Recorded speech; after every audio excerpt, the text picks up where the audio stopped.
I think that if you're looking to be able to make a niche in your market, I would say that if you're trying to make a mark, you can't rely on one platform. There has to be a Facebook platform. There has to be a YouTube platform. There certainly has to be an Instagram platform. There has to be a Twitter platform and LinkedIn for sure. If we're going to post on LinkedIn tonight, we're going to post our best episode of Sell or Die, for the year. And people will click on it and they'll watch the hell out of it. But there also has to be a podcast, because I don't think you can make your statements, but people are going to look for how current are you? What is your currency? Not your currency. What's your marketplace currency? And I want to see it. I want to see who you are. I want to see if you're full of or not. My YouTube channel now has close to 6 million views, but it's because my stuff is good enough that one guy tells another guy. If I was bull, no one would say anything. It's still a matter of content. No matter what platform you're on, no matter what you're trying to do, content will drive one person to tell another.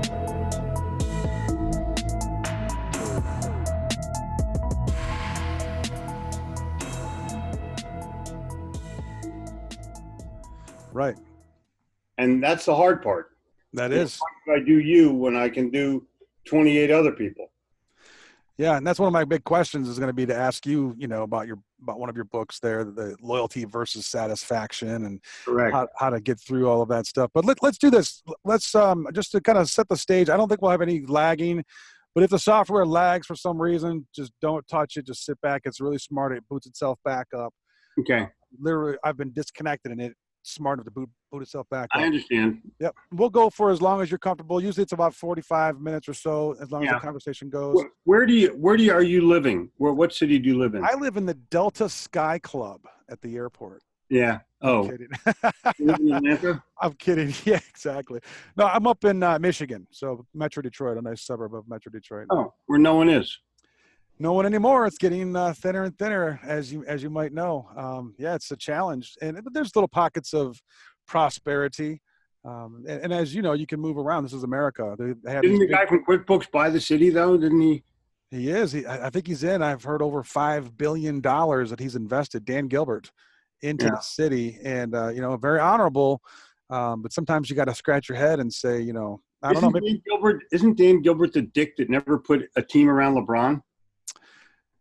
Well, that sounds almost political, but he's that guy. And when LeBron left the first time, 7 years. He had 7 years. He had LeBron fucking James and forgot to get another forward. Yeah. I mean, that's what an idiot. Now the good news is that LeBron did come back, win a championship, not really for Gilbert, but for the city. Right. And now he's out making his legacy. Yeah, I'm fine with LeBron coming back and doing it. Yeah. But Dan Gilbert still remains a dick. Love it. Love it. Yeah. Yeah. It's definitely, it's definitely interesting, in the Lions. I'm in Detroit, and, it's really tough to even say the word football with the way that the Lions have been handled. So, you have a great quarterback. Yeah, well, we've had him in the past. Joey Harrington, might remember that guy. Yep. And Stafford, I mean, last weekend just kind of, blew himself up, and all across the town, everyone's looking for his head because he's being paid $120 million for a long contract and still can't win. We've had Matt Millen involved. We've had Mariucci be our coach. There's something that's kind of, I think, systemic to it. I'm not sure what exactly it is. I'm not the biggest football expert. Well, I'm going to tell you what you should do. Go uptown or downtown, whatever you call it in Detroit. Okay. And avoid all the shit. Go to a place called John King Used Books. John King Used Books. I will go there. It is the best used bookstore in America. No kidding. What a golden nugget. If you go in and you tell, there's people who work there. The girl's name. Hold on, let me get it. I think it's Barbara. But if you ask for John King, you tell them you know me, they'll let you in the rare book room. No kidding.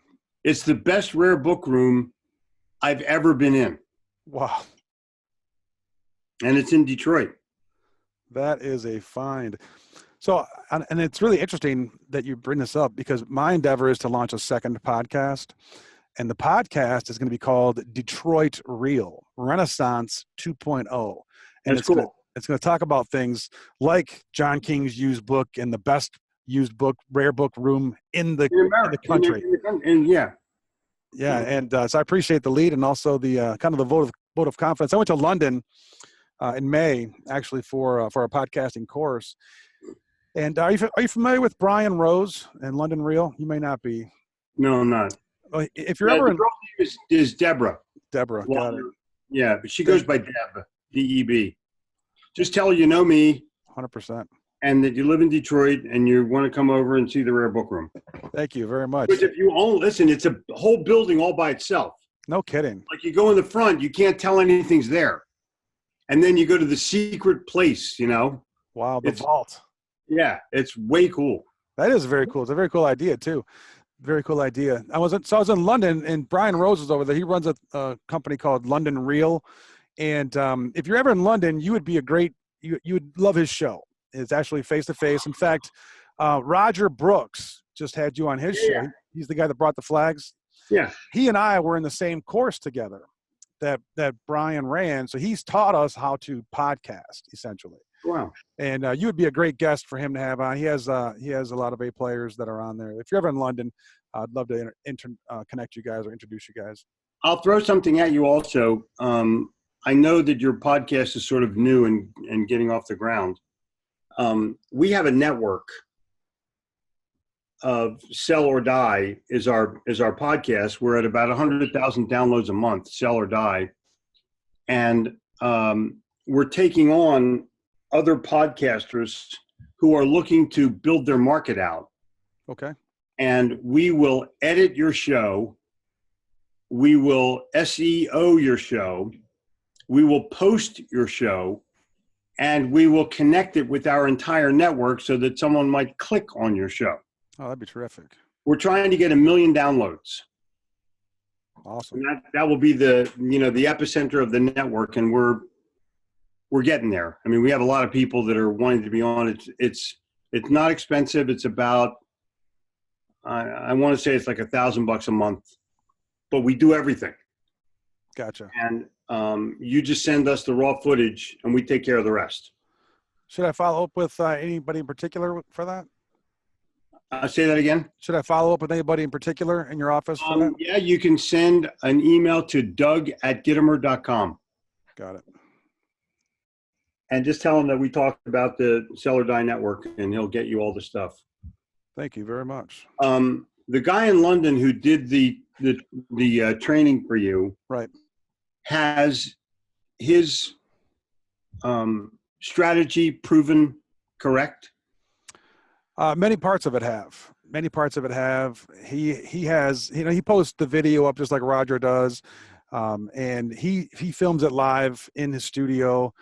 And I think he is. I'm not sure exactly how many downloads he has, but it's in several hundreds of thousands. He's also producing movies. So he's done a movie with Dorian Yates. He did a movie with John Joseph from the Crow Mags. He's doing movies now as well, full length movies.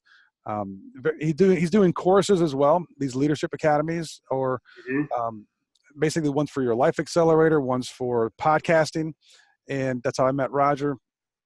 And so he's got a few different revenue generators that are revolving around teaching, as well as he has his own litany of interviews that he's done with A-listers, not only from around London, but Grant Cardone's been on the show, Gary Vee's been on the show, Tim Ferriss has been on the show.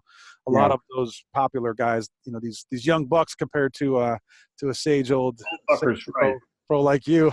Well, most of the people who are, quote, in the business, they all know me. We text each other. 100%. Grant's come over to the house just to sort of see what I'm like. Nice. The curiosity, I think, was killing him.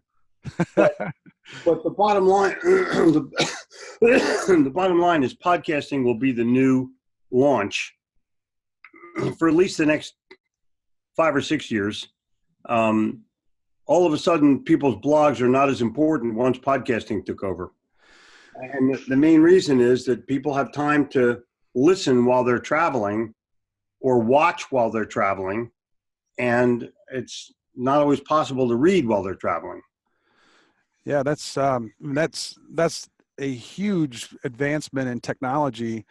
A good friend of yours, actually I think a real true fan of yours, friend of mine now, gave you just a litany of great compliments. And one of the things she said to ask you about was the time when back in the day, you literally had faxes just coming in and Yes, flooding your office.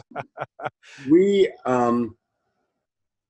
I started a fax back thing on accident.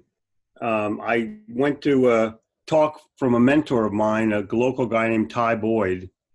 And at the end of my column, I said, if you want Ty Boyd's 51 ways to stay closer to your customer, fax me the words Ty Boyd on your letterhead with your fax number and we'll send it back. Well, I had it done at the Business Journal. There were so many faxes that they almost didn't get their paper out on time. And I realized, like, wow, my readers are responding. They're reading all the way to the last sentence and then taking action.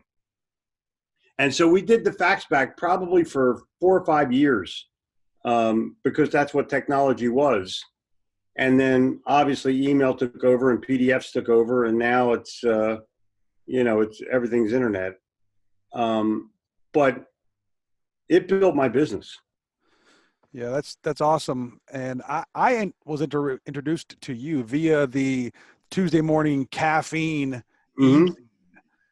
And I mean, I don't know if you probably have heard this quite a bit, but that was a big deal. That was like one of the most important things of my week, was to get that little nugget of nourishment and motivation. So thank you for doing that. Did you stumble across that, or was that something that someone had told you to kind of try out? What we did, we collected email names in days when you could collect them. Are you recording? Yes, we're going. Okay, good. What we did is we collected a bunch of email names, and I would just send out my weekly column. That was the first. That was the literally, that is what nurtured it. And then one day I said to the woman, "Hey, let's try to sell something. Maybe people would buy it." And we got $10,000 one Tuesday morning out of the blue from people. And I go, let's sophisticate this. There's something to this. Yeah. And Sales Caffeine is now like pushing 1,000 issues. And it's made its mark in the world, hundreds of thousands of subscribers, and still goes out every week. Oh yeah, I still got it. Would you say that's already been done, or could a salesperson implement that strategy, or is that kind of like asking for a fax? I think that it's not one thing, it's a combination of things. I think that if you're looking to be able to make a niche in your market, or put at least a notch in your market, I don't want to go too French because they're a little bit in revolt at the moment. But I would say that if you're trying to make a mark, you can't rely on one platform. There has to be a Facebook platform. There has to be a YouTube platform. There certainly has to be an Instagram platform. There has to be a Twitter platform. And now there has to be some LinkedIn for sure. And because we're going to post on LinkedIn tonight, we're going to post our best episode of Sell or Die, for the year. And people will click on it and they'll watch the hell out of it. But there also has to be a podcast, because I don't think that you can make your statements, but people are going to look for how current are you? Mm-hmm. What is your currency? Not your currency, but what's your marketplace currency, right? Yeah. And I want to see it. I want to see who you are. I want to see if you're full of shit or not. And my YouTube channel now has close to 6 million views. Congratulations. So, yeah, thanks. But it's because my stuff is good enough that one guy tells another guy. If I was bullshit, no one would say anything. So it's still a matter of content. No matter what platform you're on, no matter what you're trying to do, content will drive one person to tell another. I have a question I'd like to get your opinion on. This content is important, and it's all directed towards sales and our call it line of work or way of life. Why do you think salesmen are viewed so negatively in this country? Well, it starts with a reputation. if you go to a car dealership, what do you think the America's perception of a car salesman is? Yeah. What do you think America's perception of a door-to-door salesman is? What do you think America's perception of an alarm salesman or a home improvement salesman or a Winnebago, RV salesman or a mobile home salesman, or even a real estate guy? There are too many bad salespeople. And as a result of it, you gain a perception of a mass based on a few. So there may only be, 500,000 shitty salespeople. There's 30 million salespeople, and they're bearing the burden for the ones that are calling you on the phone and wanting to know if you want to donate $20 to the Police Benevolent League, of which the police never get a nickel. Yeah, and the guy doesn't work for the police department either. He's some sales guy. So you see, you don't see a movie about great salespeople. You see Glenn Gary, Glenn Ross, you see The Salesman, you see Boiler Room, you see, you Show Me the Money. Whatever it is that you see, or you see the shithead that stole everybody's stock money, who now has resurfaced to pretend like he's a good guy. Jordan Belfort. Yeah. The Wolf. Yeah, the Wolf of Wall Street. But that kind of thing it's exacerbated the negative connotation of salespeople. Yeah, so much so, Glenn Gary, Glenn Ross is like one of my favorite movies of all time. Mine as well. Alec Baldwin, where he plays himself. Yeah. Hey, see this watch? No. My favorite line is, put down that coffee. Coffee is for closers. Yes, sir. And so when we made our sales caffeine mug, which we had to do, we put on the other side of it, coffee's for closers. And we have expanded his brand for whatever, one reason or another. That is, it's part of the fun of being in sales. I do sales because I love sales. And if anybody, and I don't care what it is, but I have to love what I'm selling. Yes, I love to sell, but if I don't love what I'm selling, something's drastically wrong. Maybe it's a pain in the ass. Maybe people will reject me, but I love it and they know I love it. And my love is as transferable as any other part of my message. It comes through too. And you're very passionate, and I try to emulate that. A lot of times in the investment business in particular, we have some products that maybe come up short from the expectations that we had originally. Mm-hmm. And just like that salesman that left a bad image for all salespeople, sometimes one little product misstep can really hurt the reputation for all of the products for that company. You're better off getting rid of the product. No kidding. So the only reason they have it is for their own fucking greed. Nice. Yes. So in I agree. A nice, positive kind of way. Yeah, touchy-feely kind of way. Because I'm from Detroit, we're touchy-feely up here. But the idea though usually with a pointed gun. Yeah, or a sharp instrument. They're trying to crack down on the gun laws. But yeah, I think Detroit is known for asking for people's wallets without their permission. Oh no! Knock on wood. Knock on wood. Yeah. The interesting thing is, those companies. I do think that they are machines, and sometimes they don't have the heart or the soul. One of your greatest phrases is, what would you rather have, loyalty or satisfaction? Yep. And I want to ask you, is loyalty possible without at least having satisfaction? Loyalty is totally possible without having satisfaction. Every company in this world, I don't care what they sell, whether it's widgets or toilets or sod or refrigerators, they have customers that call up and pissing and moaning about everything and then buy another one. It's true. There are people who are never satisfied, but they're loyal.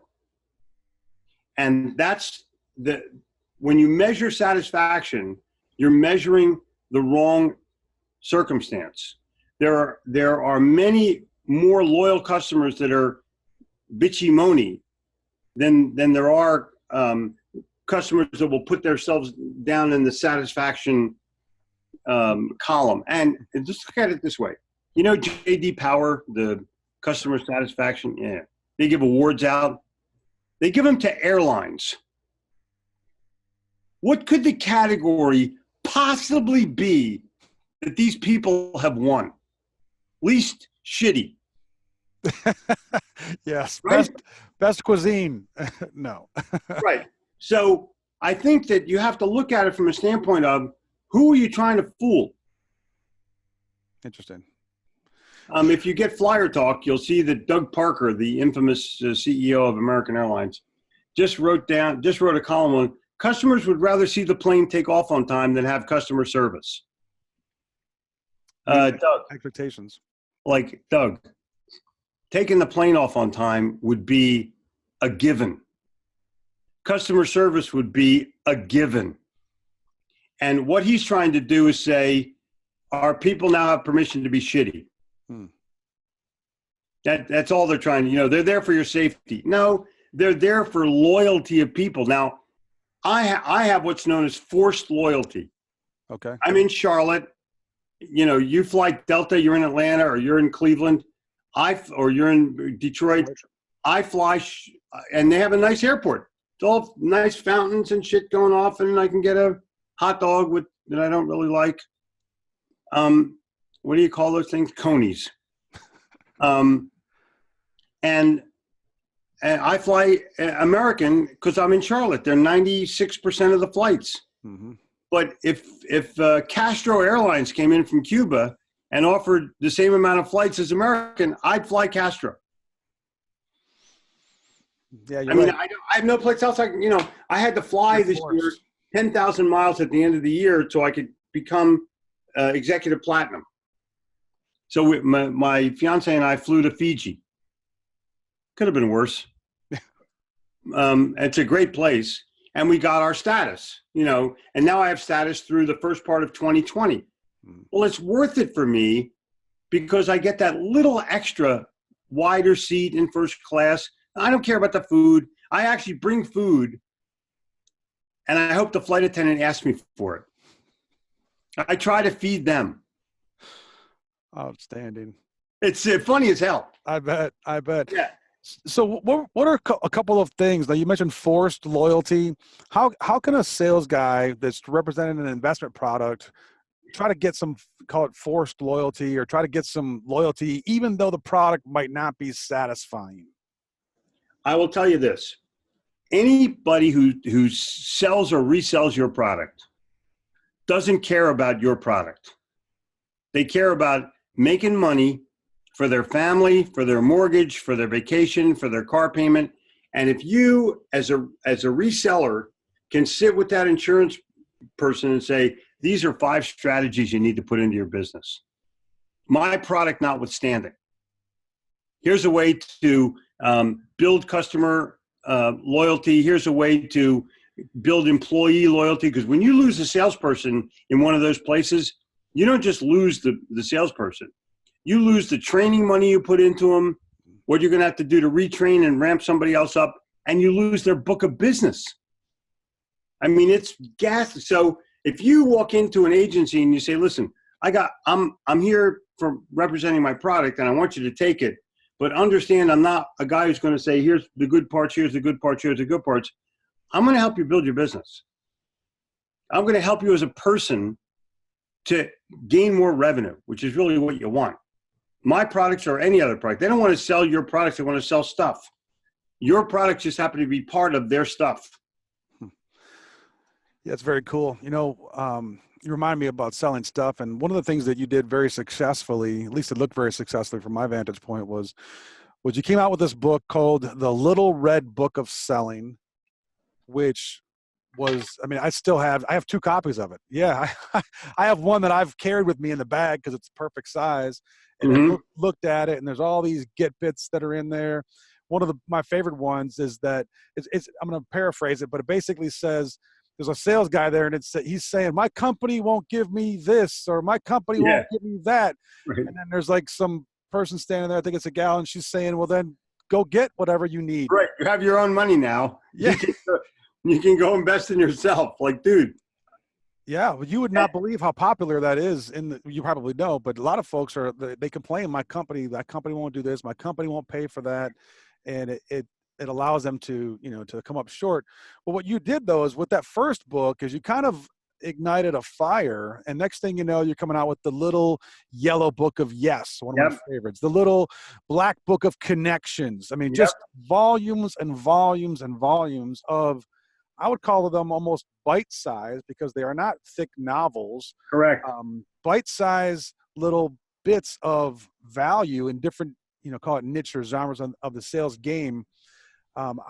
How did you come across that, or was that a planned strategy? There was no planned strategy. Ray Bard, my publisher from Bard Press, met me in a Mexican restaurant in Austin, Texas, about 16 years ago, and said, Harvey Pinnock wrote the Little Red Book of Golf and sold 1.5 million copies. And I'll bet that you could write the Little Red Book of Selling and sell more.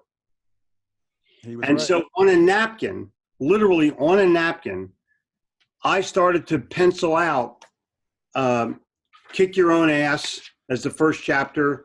There had to be something about asking questions. There had to be something about networking. There had to be something about, and then I wrote 12.5. The last chapter would be resign your position as general manager of the universe. So on that, and I still have the napkin, but on that napkin, I literally wrote out what would become the best-selling sales book of all time. And it'll stay that way. People buy it and they give it to their new salespeople. Here, read this book. There's other stories in the book about the little salesman that could, and the principles of lifelong learning. But the things that are in there about value, they're timeless. They are. And I'm not worried about, is this book going to go out of date? The word email doesn't appear in there because those are mediums. These are core values that you as a person have to have in order to be able to win as a person. On January the 1st, the Sales Manifesto comes out. Awesome. It is, or it will be, I'm tired of getting emails to my inbox telling me how to have my best year ever. Like, dude, I don't know how explicit your podcast is, but shut the fuck up. I don't want to have my best year ever. So I'm telling, in the Sales Manifesto, it's how to have your best decade ever. I'm telling you what's now, I'm telling you what's new, and I'm telling you what's next in order to be able to build your foundation to have year after year be better. And right now, I'm sure you're aware, we're in the best economy probably in the history of this country. Some people will tell you otherwise, but I'm telling you, next year my business will double. And it will double because we're going to take advantage of the upturn in the economy to reach new people. Some people's business is going to go up 10 or 15%, and they may erroneously think they had something to do with it. That's natural. Like, dude, you had nothing to do with it. The economy's on fire. All of a sudden, real estate people are selling houses. They think they had something to do with it. And people have more money to invest. So a stockbroker might think, man, I'm on fire now. No, dude, you're not on fire. Your customers have more money. You know, it's interesting. I mentioned it to a lot of people that I talk with. There are a lot of financial advisors that are out there, Jeffrey, that have never seen a bear market yet. Wow. That's going to be shocking once they feel the cold water, which it might not happen for a couple of years. But can you imagine that? How can you get advice from someone about your money and they've never been in a bear market? Crazy. I'm friends with my financial advisor. And whatever he says, I say, okay. Because when I first met him on an airplane flying back to Charlotte, he said, have you ever spoken on at the $1 Million Roundtable? I said, no. He said, well, I'm on the selection committee. You want to go? I'm like, hell yeah, I want to go. And it was more than 2 years after that he actually sat down with me and talked to me about becoming one of his clients. And I've been one ever since, and I'm never leaving. and I've given him 100 referrals. Yeah, that's not And satisfying. he's never That's asked for loyalty. one, by the way. And his daughter works for me now. You know, since you took that turn, I'll go there. A lot of wholesalers have kids, and we are on the road a lot, sometimes Yeah. 2, 3, 4 nights a week Yep. consistently.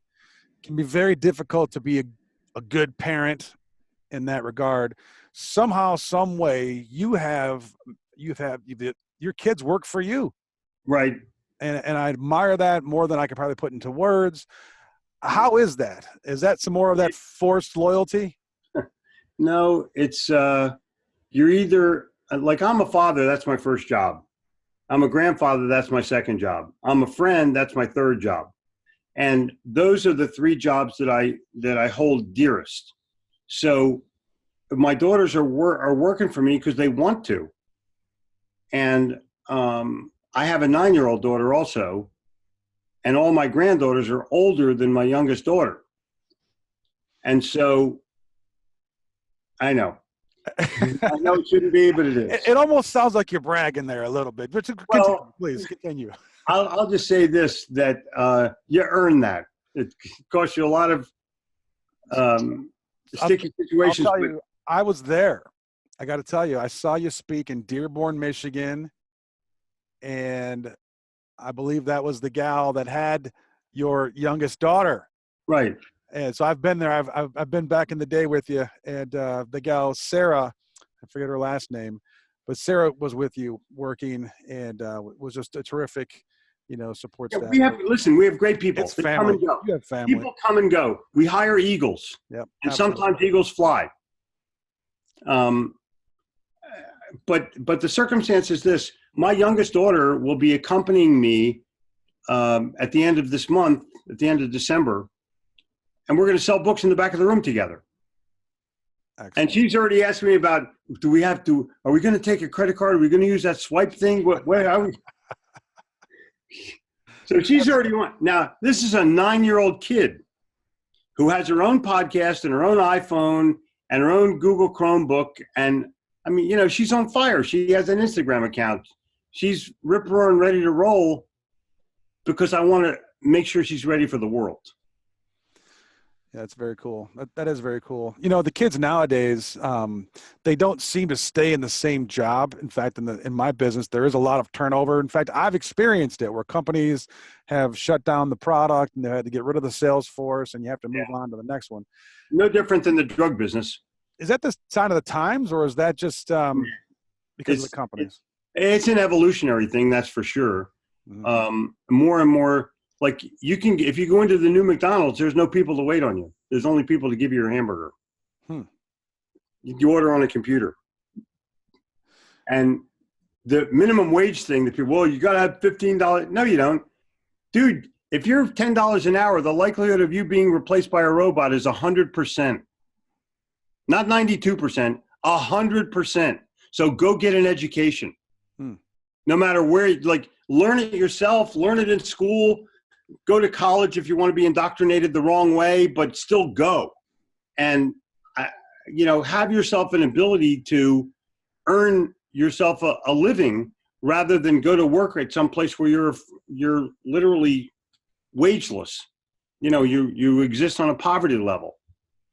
I don't know how they do it. I don't know either. I read somewhere recently that the self-checkout lane is actually detrimental.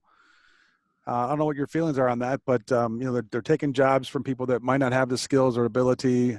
But so I'm trying to use the checkout lane now to keep my community kind of a community instead of being more like a vending machine. That's one way of looking at it. There's another way.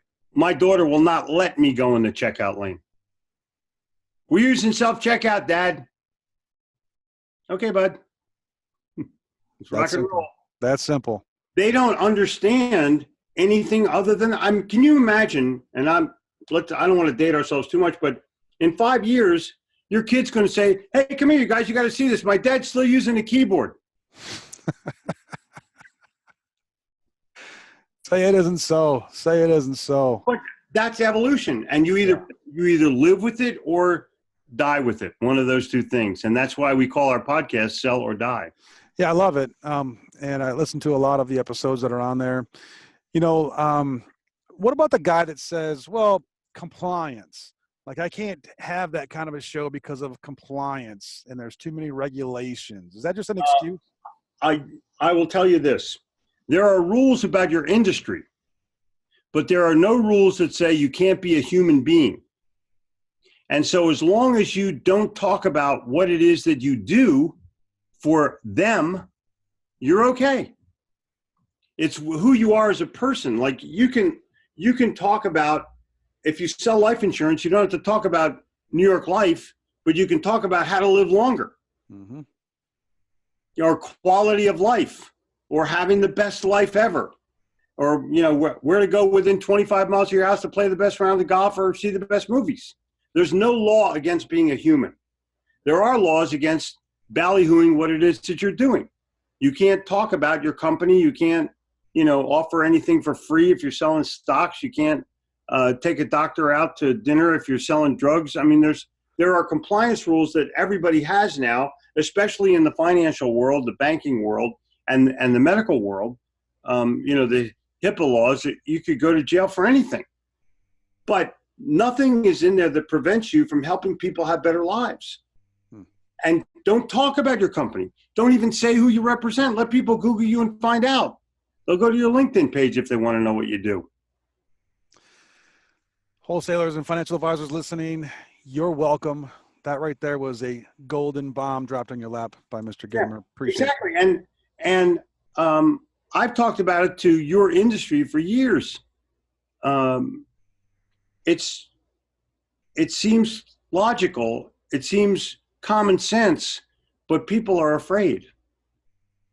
They don't want to take that chance. Oh my gosh, what's going to happen if they find out? Am I going to, just look at the present political situation right now in our country. We're divided, horribly divided. And people are afraid to speak their mind for who the other people might be against them. I mean, it's a free world, dude. Speak up. It's actually un-American to feel like that. I feel like we're in a dilemma of really what to do, but I'm hoping that prosperity will lead us out of it. Like we become so prosperous that all of a sudden it won't matter anymore.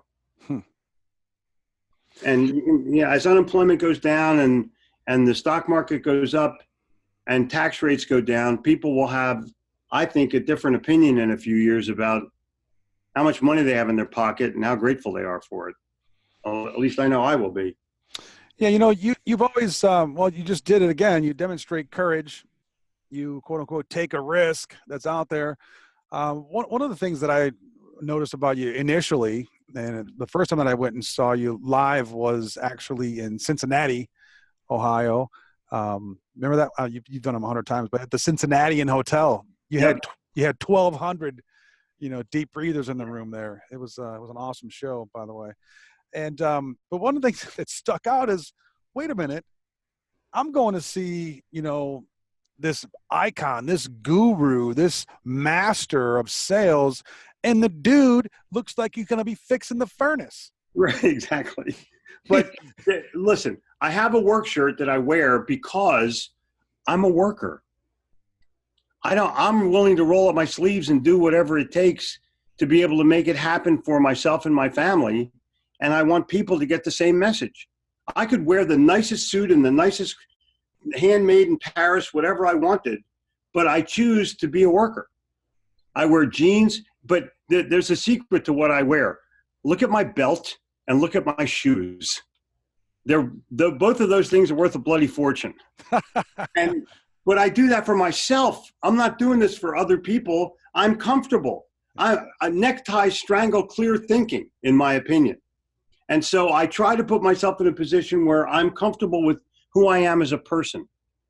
I want to make sure that whatever I'm delivering it authentically. And if you go back, 75 years and read Dale Carnegie's How to Win Friends and Influence People, or How to Stop Worrying and Start Living, he says, be yourself. That's the underlying theme in both of those books. Be yourself. Okay, so I will, but many people go into a sales call and they're not themselves. Mm-hmm. They go in with a bunch of bullshit. And that's the risk that you took, because I'm sure that your peers at the National Speakers Association, they said you're going to fail. You can't go in looking like that. And no, they say you can't swear. And I said, really? That's a fucking surprise. Now, I don't drop the F-bomb. Right? Yeah, I know. I don't drop the F-bomb on stage at a corporate event. Right. I might say bullshit a couple times, but everyone will know I'm capable of it because I speak street. Mm-hmm. I'm not, up in a cloud someplace. And believe me, I have a great vocabulary. I'm very well read, but I don't need to brag about that to other people. They don't care about me. They care about them. They care about how am I going to help them win more the minute they leave. That's what they want. Information they can turn into money. So not only was it that you were comfortable in it, but wasn't it as a marketing scheme so you would not look like everybody else? Yeah. I want those people to be my customer. Mm-hmm. And if they feel they can relate to me, they will buy from me. Yeah, and it's worked well.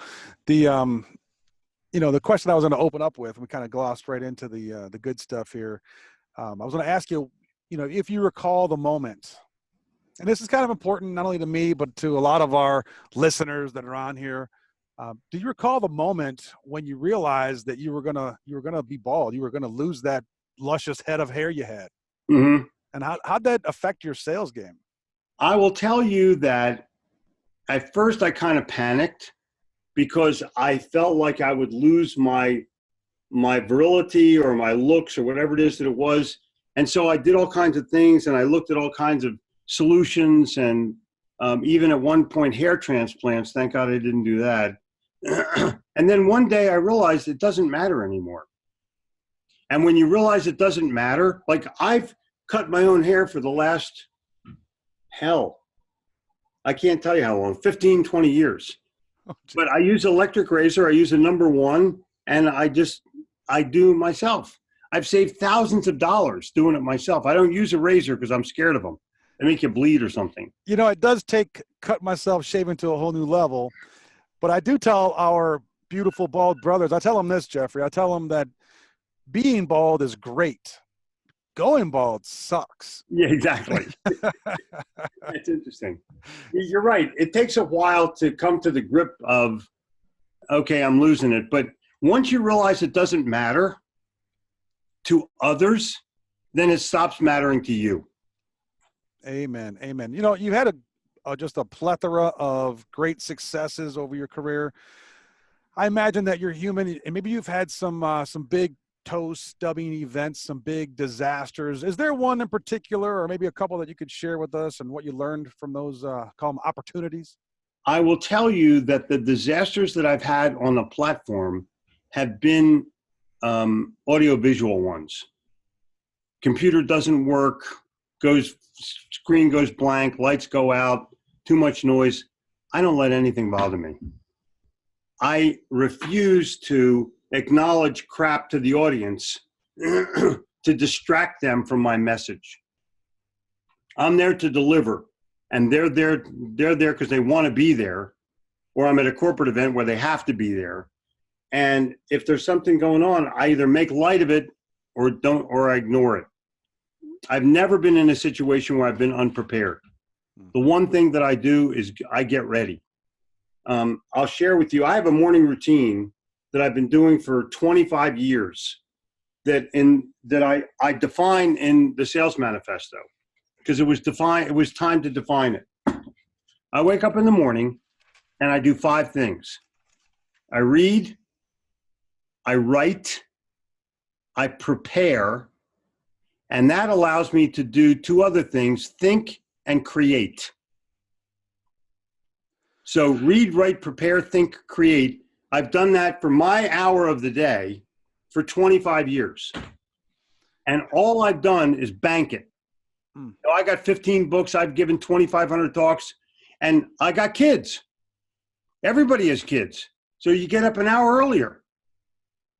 Or you go to school like I do, and then you hang out for an hour with yourself. But I'm the most important in my life. Totally. And I get that, and I'm going to be the best person I can be for myself first, and then I can be the best person I can be for somebody else second. It's selfish, but it works. And your kids and your family deserves that, I think. Yeah, totally. They deserve you to be. They deserve the best me. That's right. And I'll tell you, there have been times when they did not have the best me. I had to learn those lessons myself. No one comes up and gives you the Vulcan mind meld and says, "Don't fuck that up." You know, but you do, you know, in spite of what your mother said, or in spite of what your father said, or in spite of what your friend said, or your spouse said, you still go through it and screw it up yourself. Yeah, you know, one of my favorite things to do is I train in Brazilian Jiu-Jitsu. And Really? it is the best therapy. You should look into it. In fact, what I offer to a lot of folks is I'll come to town and go with you. Now, I'm still a novice. I'm not an expert by any means, but I'll go with you to a local school. And it is the best time spent, not only for the defense, self-defense ramifications of it, but it's some real deep therapy. Do you get to go to a churrascaria when you're done? I don't, no comment, but usually I'm just taking some Advil and trying to get a good night's sleep. But gotcha. Well, I will tell you also, and I think this is, I'm not bragging about this or anything, and I'm certainly not, I don't fall into the AA category. I go to sleep sober. And that way I wake up sober. And I wake up and I'm clear and I'm ready to work. I'm not, quote, hung over or, you know, oh man, last night, oh my God, I need aspirin, I need coffee. I don't need anything when I wake up. I'm me. And I got this to prove it. Yeah. Other people are going to write a book that haven't written the first chapter yet. Yeah. And you know, you really hit a chord with me because you're the guy that gave me the input that you don't drink when you're out and about. And the reason why you don't drink is because you want to be able to pick up all those things that are happening, all those little subtle nuances. Yep. And as soon as you take a drink of alcohol, it's impossible to do. You're glossy. And I'm going to have a couple beers. No, I don't have a couple beers. I drink 4 beers a year. And I'm only at 3 right now, so I still have December to go to find my 4th one. But I had one in Paris, I had one in Belgium, I had one in New York City. So I try to have them in places where it's memorable. Nice. And I drink good beer. I'm not a craft beer person. You know, well, it tastes just like St. Pauli's Girl. Great. I'll have a St. Pauli's Girl, please. Yeah. It tastes just like a Blue Moon. I'll have a Blue Moon then. It's like you go to the Verizon store and somebody says it's just like an iPad. All right, I'll take an iPad. Love it. Love it. You know, a lot of our brothers in the wholesaling business, they do this entertaining, and it's a challenge. And I'll offer this question to you. What do you say? Like, if I'm there and I'm going to be non-alcoholic because I want to be sharp and I want to be, then it's a little bit of a weird thing. Like I'm not fitting in with the group that's drinking. And how do you address that? All that is personal. No one will say jack shit if you just don't make a deal out of it.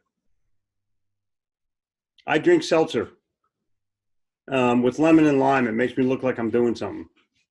Unless I'm in Paris and then I drink wine. I have to. I'm in France. What the hell? Yeah. So, and I'll only have a glass, so it's not really going to affect me a whole lot. But the bottom line of it is that I feel affected because I drink so little that the least little bit will set me off. And I grew up in the 60s, you know. Bill Clinton said, I never inhaled. I never exhaled. And I put myself into that category because I'm human. Yeah. Everyone's human. The question is, how do you discipline yourself? And not just discipline of not drinking, but discipline of not watching stupid things. Mm-hmm. Like people watch dumbass things on television and wonder why they're mediocre. Mm-hmm. So if your guys are looking, you go to a hotel room at night and you got 2 hours. While you're turning on the television set and watching some dumbass show, ask yourself this one question. Will what I'm watching double my income? And if it won't, you might want to click on something else and go on LinkedIn or go on Twitter, or you can broadcast on Facebook Live from your hotel room. Dude, Just hit the record button. Just hit the go live button. It's so easy to do. Yeah, I agree. In fact, YouTube, there's a lot of instructional videos, and Yeah, there's totally. tons of things to watch on there. You know, I think it was Jocko. Jocko's got some popularity now. He's the Navy SEAL guy that's hit the mainstream pretty well. Yeah. He basically said that something to the effect of that he doesn't like to drink when he goes out anymore. Maybe it wasn't Jocko, but it was somewhere I picked it up. And they said they didn't drink because they wanted to be reliable. And if I'm drunk out at the bar somewhere, I'm not going to be reliable. And that's really helped me to kind of stay away from alcohol, especially, you know, if I'm at home or if I'm in, you know, in the local area. Because if my wife or kids need me, I want to make sure that I'm reliable. And if we're out somewhere, I'm going to really be thinking about that I want to be reliable, and you can't do it if you're inebriated. I was lucky in the early days of my life. I didn't like how alcohol tasted. Ah, that's a benefit. and so I never succumbed to the high school ecology things. I was interested in being social, but not interested in being drunk. Yeah, I can appreciate that. Hey, I want to ask you another question. So you've been, like, when you first started out, you were building your business, and then you've hit a few different level changes. Mm-hmm. You came out with the e-zine, you came out with the book, you started doing this. So you've had some revenue growth, let's say that. Right. Any Accelerators. I've had accelerators. Accelerators. Okay. So there are guys that get into my business that become spokesmen or spokeswomen, and they have an immediate influx of life-changing revenue, income stream. Mm-hmm. And a lot of them can't handle it. They either make poor decisions with their money, or they become reckless and they self-sabotage so that they're out on the street again somewhere. Any words of wisdom on how someone can handle that, you know, call it new fortune, you know, with respect to your experience and wisdom? Well, nothing lasts. You know, look at the lifespan of an athlete. They come in, they're the greatest, they're the rookie of the year, then they win the MVP, and then they turn 30, and then they turn 32. And by the time they're 34, they're like somebody else 21 is better than they were. The kid Zion Williamson from Duke, he's the new LeBron. And no one's, you know, people are going to look at this guy. And by the time he gets to college, by the time he gets to the pros, assuming he lasts one more year in college, LeBron will be 34 years old. So it's time, and you have to recognize you have a window. And what do you do with that window? And the answer is you don't piss it away. Because you can look at the people that have pissed it away, and it's kind of sad. Anybody who's big that lost it serves as an example for anybody who's little and has some and loses it. Just don't let it get away. It's so stupid to let it get away. And it's all self-indulgent. You know, you think you're the king of the world. You think you're Mr. Big Shit, and you can go do this and you can go do that because you have temporary money. People, my dad set me straight. He said, son, people who have money think they have knowledge and power, when in fact, all they have is the ability to buy good seats. Because the money and the power and the knowledge eventually go away. Or if they stay there, it's because you did the right thing. But so many people lose it because they're so braggy about it and so stupid about it. Yeah, and I call it self-sabotaging behavior. I think that they don't believe they deserve it, so they find a reason or a way to get rid of it. Now, what you've done, though, is you've kind of you've reset and you've recalibrated and recalibrated. Right. You mentioned that the manifesto is coming out, so you're continuing to go. Your podcast, you know, I mentioned I didn't tell you her name, but I'm sure you know who I'm talking about. But I mentioned Michelle's thought, you know, about your faxes coming in, how that was very cool. Mm-hmm. She also mentioned that one of the most impressive things about you is that you don't just learn something, you master it. Mm-hmm. You dig in with all 10 toes and feet and toenails, fingers and toenails, and you dig into it so that you're successful. And with that, I want to know kind of like, what is your plan for the next 20 years? Well, my partner, Jennifer, who is my life mate, will, we've been together for about 5 years now. She'll be the next Jeffrey. She'll be the next Jeffrey. Is that Yeah, possible? well, she's pretty damn good. And she'll have all my material. So she'll be able to go out there and use it like a champion once she masters it. But I think that for me, I'm going to write as much as I can. I'm going to video as much as I can. I'm going to studio as much as I can. I'm going to podcast as much as I can, because that's legacy. So I'm focused on legacy in a way that I've never been focused on it before, because I realize that I can help a lot of people whether I'm alive or dead. You know, I look at the Napoleon Hills and the Dale Carnegies of the world, they're still influencing people. That's right. And so I'm hopeful that I'll be able to have that same kind of legacy where I'm constantly influencing the next generation of whomevers. Well, I congratulate you because you've already reinvented yourself a couple of times. Yep.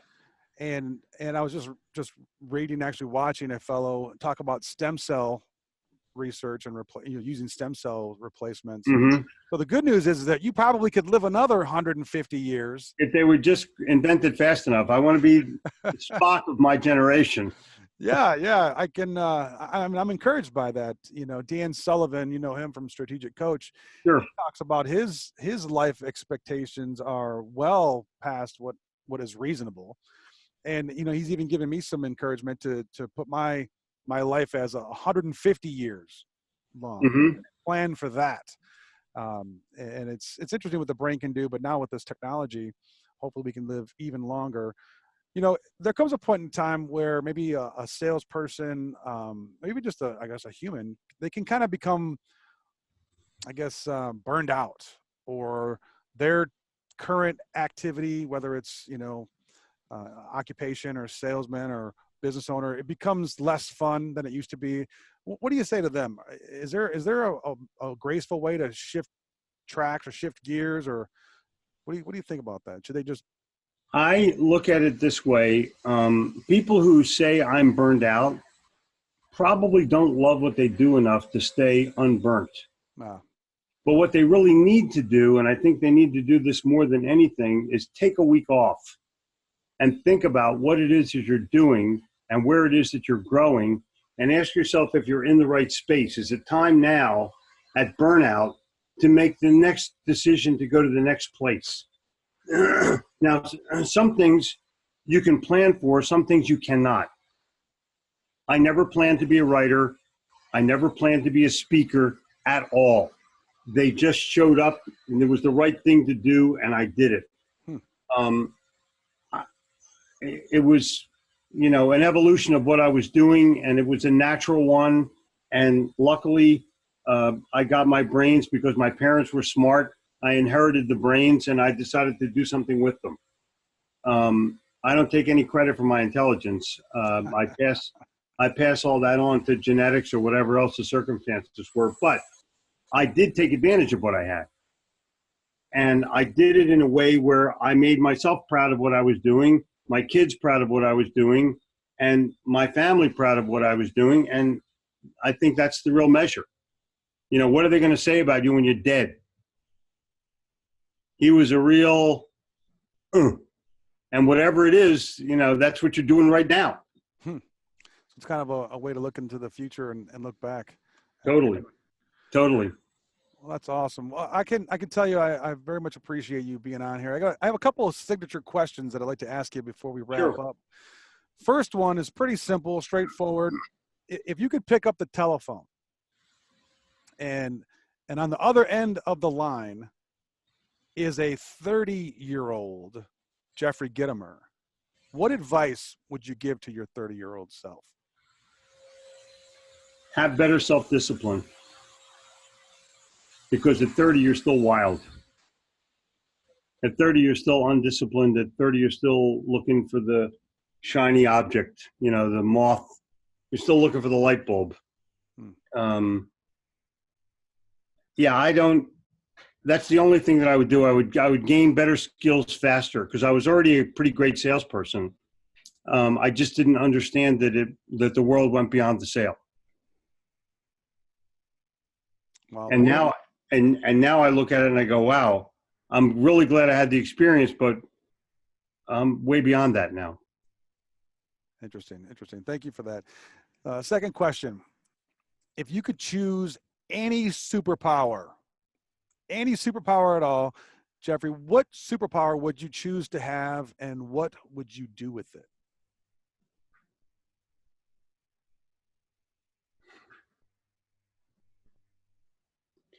I would probably look at the powers of Superman. And the reason is that he was relatively invincible with the exception of kryptonite. Kryptonite for a lot of people is either alcohol or money.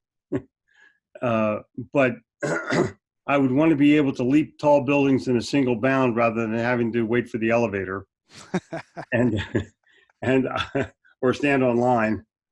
And I would like to be able to protect people who need protection, because we live in a very volatile world right now where people are literally afraid to go out at night, afraid to drive in their car, afraid for what's going to happen, whether it's a bomb or a gun. And the world looks at it in fear rather than as news of the day. So I think I'd rather have that power than anything. I don't care about the X-ray vision, but I do care about the able to fly. That's very cool. I can tell you that I'm not alone in being a member of the community that you've helped over the decades. And in fact, I'd like to just take a moment now and just kind of say thanks. I mentioned several times over the podcast here that you've been inspirational and very helpful in my own development, my career. I would say my financial success. Before I was introduced to you, I really wasn't into this lifetime learning concept. Mm-hmm. And now it's a joke. Like my wife, she makes fun of me that I have more books than I have clothes. And, there's a reason for that. They don't even have to get it. They can just enjoy their house and their exactly. life. Yeah. But I want to thank you for that. And thank you really on behalf of the, I'd say many years of leadership, mentorship, coaching, consulting that you've given to me and to thousands of others, literally, probably millions actually. And I'm sure that, we all appreciate you very much. And I can speak for all of us when I say thank you. And when I say long live the king. Yeah, thank you. Yes, you are definitely the king of sales. And with that, we can wrap up. Any final thoughts? Wholesalers, financial advisors, you know where to find Jeffrey Gitomer. He's everywhere. I'm on Gitomer.com, or listen to the podcast Sell or Die. Any bookstores, they have a complete Gitomer's success section in their book section. We'll watch out for that for the sales manifesto. That's coming out next year. And appreciate you for taking the time to write that. I look forward to getting my copy and devouring it like I've done your other. Actually, it'll be in the mail. Oh, I appreciate that. Make sure we have your mailing address. I know we have your email address, but get with Stacy or whoever we booked you with, and make sure I have your copy. My email address is my name, Jeffrey@Gitomer.com. Yeah, I appreciate that. Send me your address. It'll come back. Boom, boom. Oh, I can't wait for that. We'll do that. And I'll see you on the road as well. I always try to catch you at the live shows when I can. Cool. You will. And with that, we'll wrap up. So, ladies and gentlemen, this has been another episode of the Awesome Wholesaler Experience Podcast. Today's esteemed guest was none other than the king of sales, Mr. Jeffrey Gitomer. Thanks, Jeffrey, for being on. It's my doggone pleasure. If you guys like this episode, feel free to share it with your friends and loved ones. You can tell both your friends. Wait, tell both your friends. Tell both of your friends. That's exactly right. And thanks for listening. Thanks for supporting the show, everyone. And most of all, of course, thanks for being awesome.